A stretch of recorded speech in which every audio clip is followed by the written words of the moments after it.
ओम प्रकाश राजभर राजनीति में वो बदनुमा नाम और चेहरा है जिसने राजनीति में कभी सच नहीं बोला है।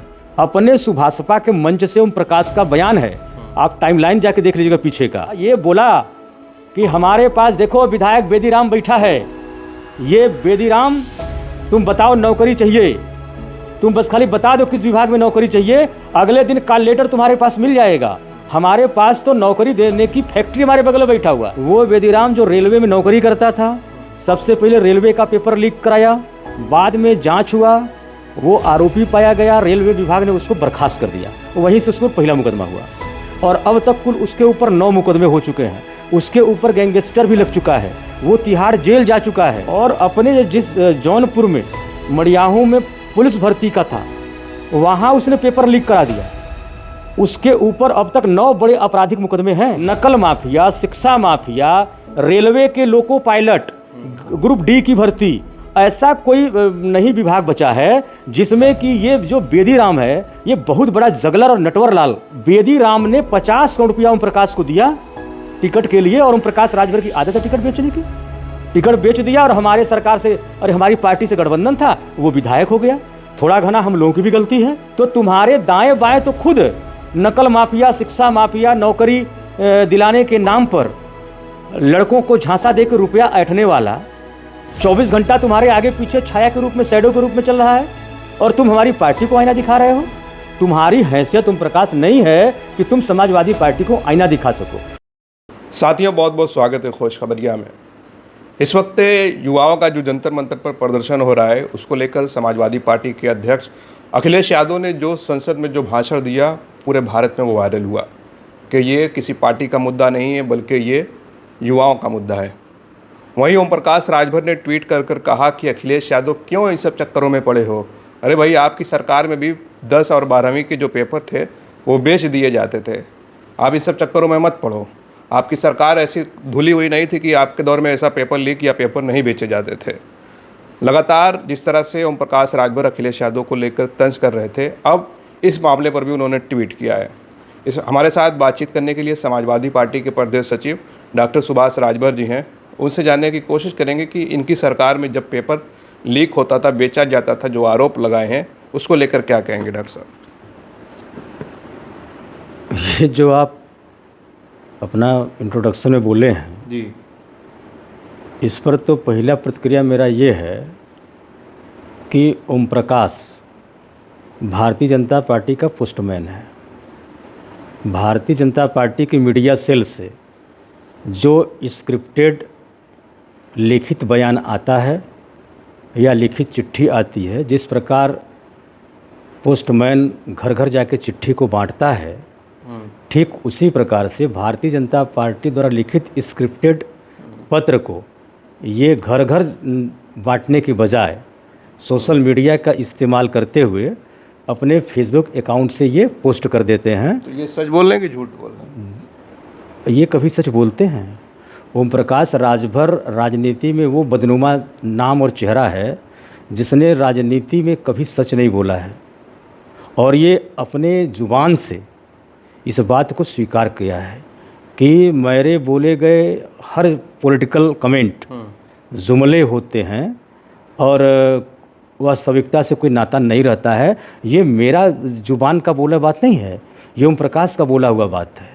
रह गई पेपर लीक की बात, 10वीं 12वीं में पेपर बेचे जाते थे आपकी सरकार। 10वीं 12वीं में हमने 10वीं 12वीं के छात्रों में, चूँकि वो अपूर्णतया वयस्क नहीं, अवयस्क छात्र और छात्राएं होते हैं और वार्षिक परीक्षा जब होती थी, हम आप भी पढ़े हैं, एक तरीके से एग्जामिनेशन फोबिया हो जाती थी, एक डर व्याप्त हो जाता था, भय व्याप्त होता था और कॉपी का जो मूल्यांकन शिक्षकों द्वारा किया जाता था उस समय नंबर देने में उनको लगता था कि अपने जेब से पैसा खर्च कर रहे हैं, मतलब कंजूस टाइप के टीचर होते थे उस समय। सीबीएसई बोर्ड वाले जितना खुल के नंबर देते थे उतना खुल के कभी जो है माध्यमिक शिक्षा परिषद ने कभी भी इस तरीके से नंबर नहीं दिया। जो था यूपी बोर्ड ने हमेशा नंबर देने में कोताही किया, भले एक विद्यार्थी कितना वो अच्छा लिखा हो। जैसे एक सवाल है, मैं भी शिक्षक हूँ, मैंने भी मूल्यांकन काम किया है, बदला छोड़ दिया हूँ। जब एक क्वेश्चन आता था दीर्घकालिक, 20 नंबर का क्वेश्चन होता था, और अगर 20 नंबर का क्वेश्चन है तो स्वाभाविक सी बात है 20 नंबर का उत्तर भी होगा। मैं जब कॉपी जांच रहा था इसी काशी विद्यापीठ में, हमारे साथ हमारे कलीग थे डॉक्टर संतोष सिंह गौतम, वो भी हमारे बगल में कॉपी जांच रहे थे, मनोविज्ञान की कॉपी जांच रहे थे। दीर्घकालिक क्वेश्चन एक लड़के ने इतना अच्छा लिखा था, मतलब उसकी वर्तनी भी बड़ी अच्छी थी, कंटेंट बड़े अच्छे थे, कई मनोवैज्ञानिकों के उसने कोटेशन लिखे थे। मतलब मुझे लगा कि ये 20 नंबर का उत्तर है, लेकिन जो दिमागी परंपरा है, चूँकि देखिए जब भी ये वर्णनात्मक प्रश्नों का उत्तर अगर 10 शिक्षकों से जब चेक कराया जाए तो 10 तरह के नंबर वो मिलेंगे, क्योंकि जो कॉपी जांच रहा है उसका भी उस समय क्या मनोदशा है जी, उसका भी इफेक्ट पड़ता है। तो हमने उस लड़के को 18 नंबर दे दिया।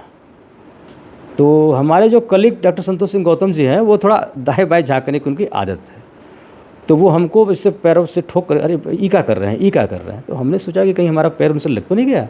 हमने कहा क्या, हमने कुछ किया नहीं। करे महाराज ये 18 नंबर दे रहे हैं आप। हमने कहा क्यों? करे भाई साहब ये काफ़ी हाई कोर्ट चली जाएगी, चैलेंज हो जाएगी, वर्णनात्मक प्रश्न के उत्तर में इतने नंबर नहीं दे जाते हैं। अरे यार 10 नंबर दे दीजिए, बहुत होता है। हमने कहा भाई मेरे हिसाब से ये लड़का 20 नंबर का लिखा है उत्तर, तो मैं काहे उसको 10 नंबर दूँ। तो हमने वो कहा, तो वो जब कहे कि नहीं हाई कोर्ट में आप तलब हो सकते हैं, तो मैंने वो 18 नंबर काटा, उसको पूरा 20 किया और 20 नंबर दिया। मैंने कहा जब हाई कोर्ट में तलब होना है तो 20 नंबर दे के तलब होना है। कुल मिला जुला के हमारी समाजवादी पार्टी की सरकार ने जो हमारे उस समय के हाई स्कूल इंटरमीडिएट के जो हमारे छात्र होते थे यूपी बोर्ड के, इनके अंदर जो एक फोबिया पैदा हुआ था, एग्जामिनेशन फोबिया को, उसको हमने दुरुस्त किया था। हमने एक तब मतलब फ्रेंडली एजुकेशन सिस्टम बनाया और उनके अंदर से भय निकाला। तो ओम प्रकाश राजभर तो कुछ और कर रहे हैं। ओम प्रकाश राजभर का आप क्या कहेंगे, सबसे बड़ा मुझे हंसी भी आ रही है, क्रोध भी आ रहा है इसके ऊपर। ये नंबर 1 का चोट्टा है। ये खुद मंच से कहा है, अपने सुभाषपा के मंच से ओम प्रकाश का बयान है। आप टाइमलाइन जाके देख लीजिएगा पीछे का। ये राजभर समाज के या जो हमारे बुधवा समाज हमारा 10% अभी जो हमारा बचा है, 90% तो समाजवादी पार्टी में आ चुका है, 10% जो बचा है, उसको भाषण देते समय बेदीराम, जो कौन बेदीराम, वो बेदीराम जो रेलवे में नौकरी करता था, सबसे पहले रेलवे का पेपर लीक कराया, बाद में जांच हुआ, वो आरोपी पाया गया, रेलवे विभाग ने उसको बर्खास्त कर दिया, वहीं से उसको पहला मुकदमा हुआ और अब तक कुल उसके ऊपर 9 मुकदमे हो चुके हैं। उसके ऊपर गैंगस्टर भी लग चुका है, वो तिहाड़ जेल जा चुका है, वो शिक्षा माफिया है। पीसीएस परीक्षा, मतलब आप सोचिए कि कितना जो है जिम्मेवारी वाला परीक्षा पीसीएस का होता है। ये मध्य प्रदेश, राजस्थान, उत्तर प्रदेश में जो पीसीएस एग्ज़ाम है लोक सेवा, राज्य लोक सेवा आयोग के, उसके पेपर को भी ये लीक कराया है। और अपने जिस जौनपुर में मड़ियाहू में पुलिस भर्ती का था, वहाँ उसने पेपर लीक करा दिया।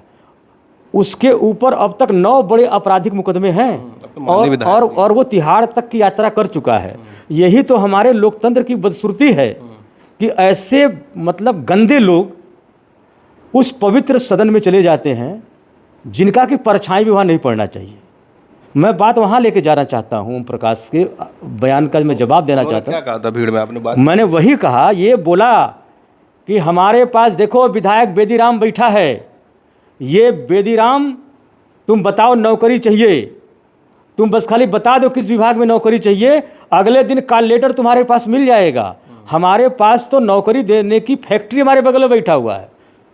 तो ये खुद जो है नकल माफिया, शिक्षा माफिया, रेलवे के लोको पायलट, ग्रुप डी की भर्ती, ऐसा कोई नहीं विभाग बचा है जिसमें कि ये जो बेदीराम है ये बहुत बड़ा जगलर और नटवर लाल, और इतना रुपया ये कमाया उससे, हालांकि जेल भी गया। ये पूरा ये एकदम से बदनाम इसका नाम बेदीराम का था। लेकिन चूंकि ये जो अवैध कमाई किया जेल भी गया, तिहाड़ जेल में बंद था ये।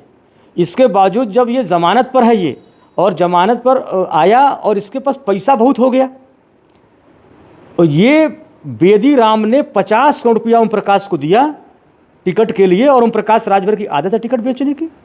टिकट बेच दिया और हमारे सरकार से और हमारी पार्टी से गठबंधन था, वो विधायक हो गया। थोड़ा घना हम लोगों की भी गलती है कि ऐसे नटवर लाल, ऐसे शिक्षा माफिया और ऐसे अपराधी को हमने विधायक बनाने का मौका दिया। तो तुम्हारे दाएं बाएं तो खुद नकल माफिया, शिक्षा माफिया, नौकरी दिलाने के नाम पर लड़कों को झांसा दे के रुपया ऐंठने वाला 24 घंटा तुम्हारे आगे पीछे छाया के रूप में, शैडो के रूप में चल रहा है, और तुम हमारी पार्टी को आईना दिखा रहे हो। तुम्हारी हैसियत ओम प्रकाश नहीं है कि तुम समाजवादी पार्टी को आईना दिखा सको। तुम खुद देखो और तुम अपने से एक इंट्रोस्पेक्शन किया करो। तुम पोस्टमैनी बंद कर दो, कब तक करोगे? अभी जो 10% राजभर मतदाता बचे हैं तुम्हारे पास, वो धीरे धीरे 27 के चुनाव आते आते जीरो हो जाएगा तुम्हारा। चलिए, बहुत बहुत धन्यवाद हमसे बातचीत करने के लिए। आपने डॉक्टर सुभाष राजभर को सुना। ओम प्रकाश राजभर ने जो आरोप लगाया उसको लेकर डायरेक्ट इन्होंने कहा कि इनकी पार्टी के विधायक खुद बेदीराम नकल माफिया रहे हैं, जेल भी जा चुके हैं। आप क्या सोचते हैं? अपनी राय ज़रूर कमेंट करें। आप देख रहे थे खोज खबरिया। बनारस से मैं उबैद, बहुत बहुत शुक्रिया।